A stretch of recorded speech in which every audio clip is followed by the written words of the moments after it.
Good afternoon. We are at the Panzarella property. We're going to be completing a repairability test. We'll be on this front slope, which is west. We have this damaged shingle we'll do the repair test on, and we'll see how it affects all of those surrounding shingles. Give you an overview of all of those surrounding shingles before we get started, showing you the current condition. Once we're all finished, we'll take another look, see those results.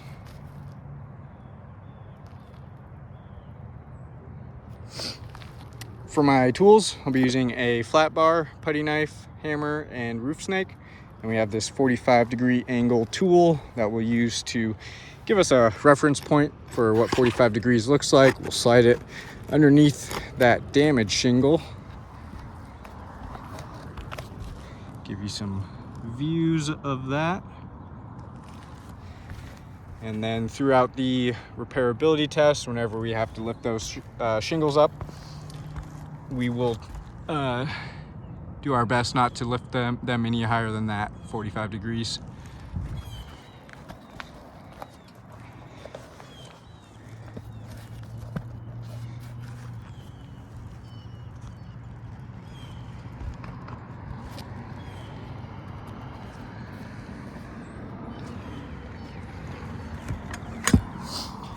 All right, we'll go and get started. We'll start by unsealing all of those shingles. We use a putty knife to unseal the top shingle.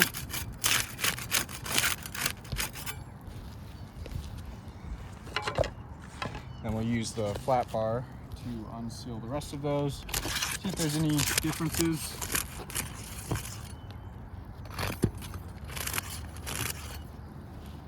Now we'll start removing these nails.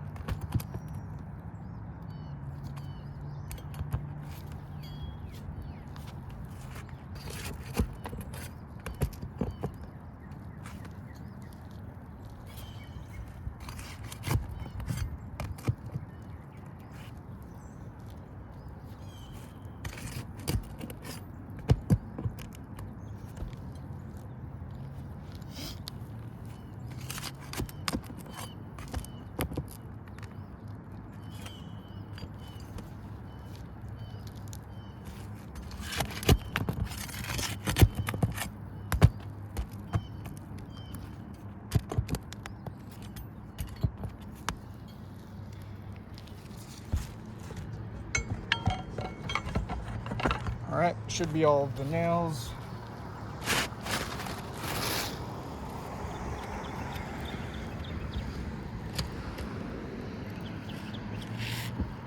Got that damaged shingle out.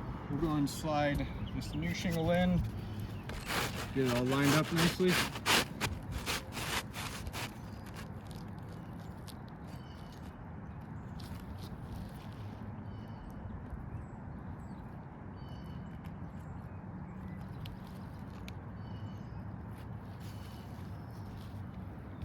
Start getting some nails in there now. And we will be using the roof snake to get those nails back in.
All right, we're all complete with that repairability test.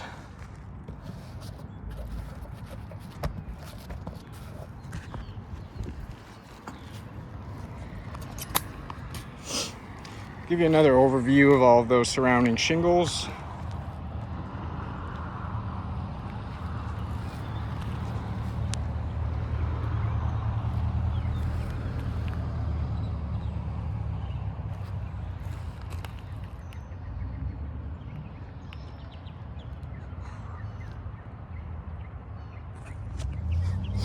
And we'll take a closer look at these tabs right above the new shingle. You can see some stress fractures caused to those tabs.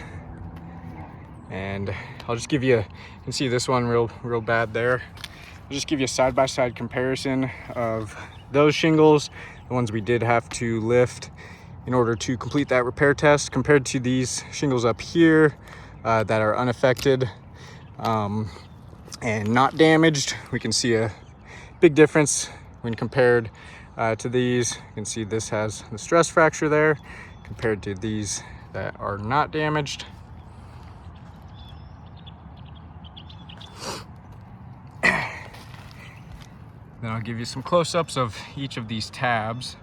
What those stress fractures are is the matting on the shingles are breaking in that area due to the lifting, and that's going to be damaging the integrity of those shingles. We can feel where they're much weaker in those areas with the stress fractures, so that's going to not allow those shingles to do what they're designed to do as best as they should.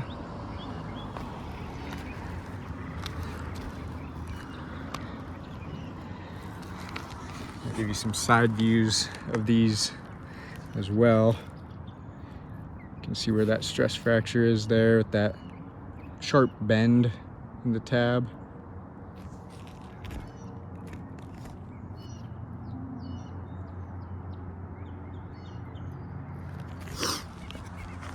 And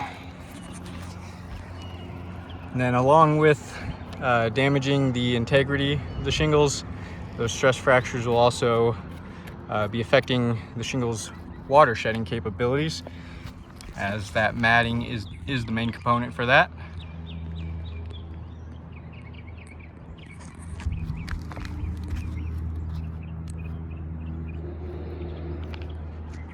You can see a lot of granule loss as well in those areas with the stress fractures, which I know is not considered damage, but the purpose of those granules is to provide protection from weathering for that matting on the shingles.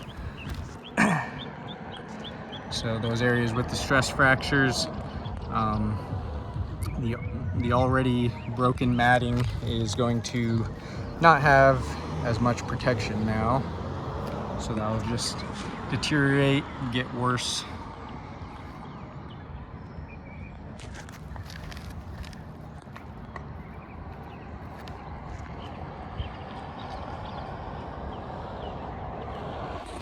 Then we'll take a look at any mat transfer.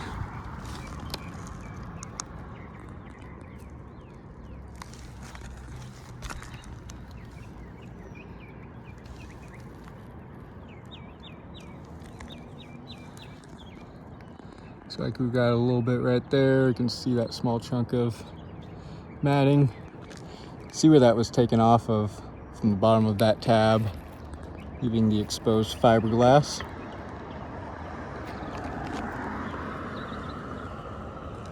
So we do have some mat transfer as well on top of those stress fractures. You can see some more right there. Some exposed fiberglass.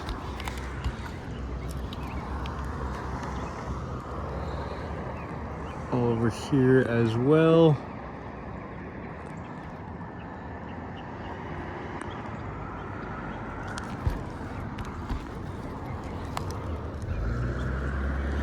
There.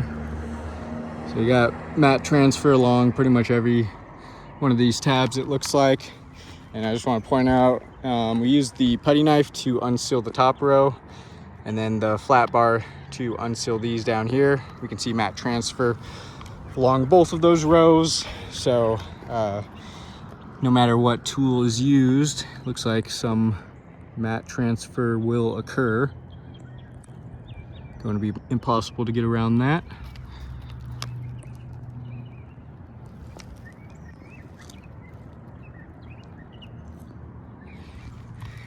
So with all of those stress fractures and the mat transfer, all of those damages are going to be cause for potential water intrusion, leak hazard.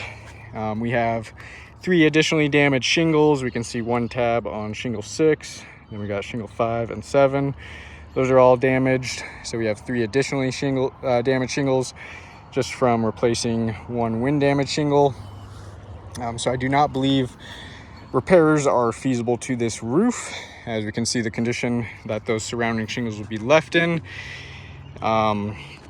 If repairs were completed, then this insured would have potential water, potential leak hazards all over their roof wherever there is needing to be repairs done.